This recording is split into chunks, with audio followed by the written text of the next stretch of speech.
নমস্কার, আপনারা দেখছেন ওঙ্কার বাংলার সঙ্গে রয়েছে আমি কোয়েলে। নজর রাখবো আজকের কিছু গুরুত্বপূর্ণ খবরে।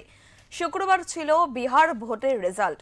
এই প্রসঙ্গে বিজেপি নেতা দিলীপ ঘোষ জানান, সাধারণ মানুষের ইচ্ছা শক্তি চেতনাকে গুরুত্ব কম দেওয়া যায় না। কি বললেন তিনি, শুনে নেব। দেখুন, যারা এসআইআর কে সাফল্য ভাবছেন তাহলে সারা দেশে এসআইআর হচ্ছে, বিরোধীরা কেউ থাকবেই না।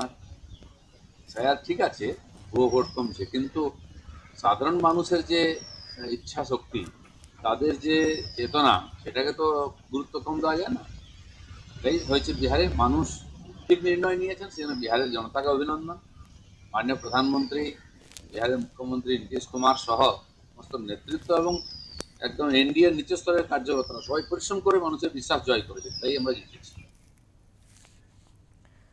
সামনে বিধানসভা নির্বাচন বাংলায়, তার আগেই ছিল বিহারে ভোট। বিহারের মতো বাংলাতেও কি একইভাবে জিততে চলেছে পদ্ম শিবির? যদিও বিহার বাংলা আলাদা। এই প্রসঙ্গে বিজেপি নেতা জানান যে প্রধানমন্ত্রী বলেছেন গঙ্গা বিহার হয়ে বাংলায় আসছে, দেখা যাক কি হয়।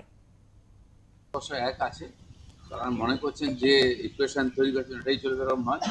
অনেক বড় বড় লোকেরা ভেবেছিল তারা যে, তো একদিন এরকম ইলেকশন জিতে লালু প্রসাদ বলেছিলেন হাম তো পার্মানেন্ট সিএম বানি, কিন্তু উনি 10 বছরের বেশি থাকতে পারেনি।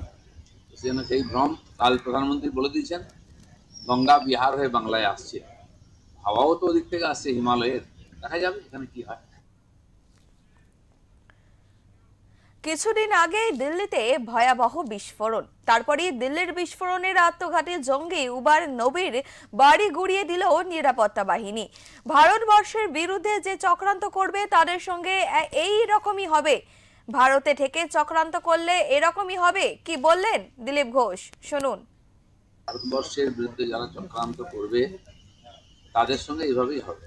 আমরা উত্তরপ্রদেশ দেখেছি, আসাম দেখেছি, মধ্যপ্রদেশ দেখেছি, জম্মু কাশ্মীর। ভারতে থেকে ভারতের বিরুদ্ধে চক্রান্ত করলে তার সঙ্গে দেশ এই ব্যবহার করে।